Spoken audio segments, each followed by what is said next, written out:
Well, months before any threat of a teacher strike, 10 Investigates started digging into the conditions inside Columbus City schools. Health inspectors also routinely flagged problems that threatened student safety. As Chief Investigative Reporter Bennett Haverly uncovers, some issues took weeks to fix. The images taken inside various schools show flooded floors, peeling paint, stairs missing safety treads. Since March, city health inspectors have flagged problems like these in more than 30 Columbus City schools. What do you make of these? I mean, obviously having a child that's about to go to a Columbus City school, it's concerning as a parent. You know, you want your child to be safe when they're in the building, and you assume that it will be safe.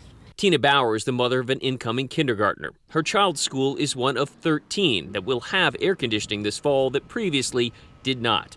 The district says since 2017, it's spent $125 million in building upgrades, and this summer spent additional federal stimulus money adding the HVAC systems.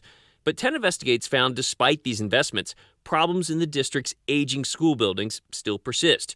Our investigation began back in March, months before the labor fight between the school district and the teachers union became public. This is what democracy looks like. Before teachers took to social media, posting videos like these, reportedly showing the conditions inside a CCS school. 10 Investigates' review of Columbus public health records found similar problems with leaking roofs, water-damaged or missing ceiling tiles, and other issues, like this deteriorating brick wall at Devonshire Elementary.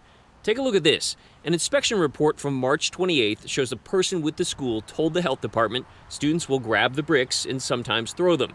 Columbus Public Health recommended repairing the wall. But when we stopped by this week, those loose bricks were still there, months after the inspector's visit.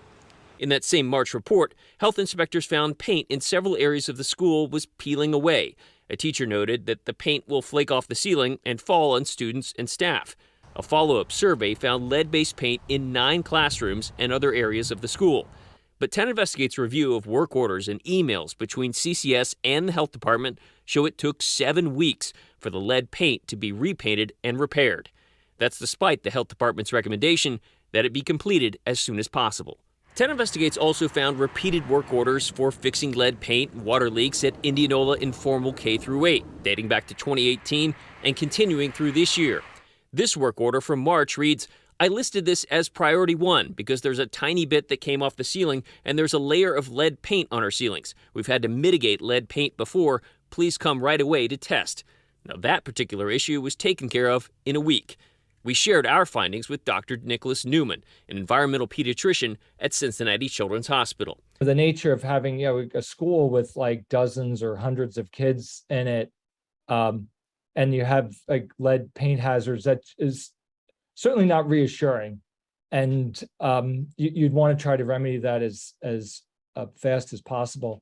Columbus City Schools did provide 10 Investigates with numerous emailed responses, saying issues like this are either handled at the school level or contracted out and scheduled when students aren't there. CCS would not agree to an interview until we told them we plan to show up at this week's board meeting to ask questions. But there are still outstanding questions about how do we allow facilities like this to get to this point, and why do we have a ballot referendum that asks people to go back to their pockets? Infrastructure needs. A district spokeswoman balked at our request to speak to board members, but said if we waited until after the meeting, we could speak with the deputy superintendent. Could the district do a better job of addressing these issues to the stakeholders? Yeah, I think any organization can always do a better job. I've asked my team to review the process of getting these inspection reports in and then working with our staff and at the buildings, because there are multiple parties involved, from the building custodian to our different departments in maintenance and operations, to make sure we can turn around those issues as quickly as possible so the buildings are safe. That's what everyone wants. David James says the district is committed to investing, but that many of its buildings are 75 years old. Is there a sense of frustration? Because you see, I mean, it No, seems that's like just part of the day-to-day work that we have to do here, and just try to keep up with it as best as we can. Well, what about the teachers and students and kids who are in there? Don't you think they're upset that their stairs don't have treads on them, or they're Yeah, I'm sure they are, and believe me, they let us know, and we try to respond as soon as we can. Now, a CCS spokeswoman said the images we showed you there explain why there is a need for continued investment in our school facilities. She went on to say that the board has passed a resolution voting to place a permanent improvement levy and a bond issue on the November ballot, and they'll ask for public support.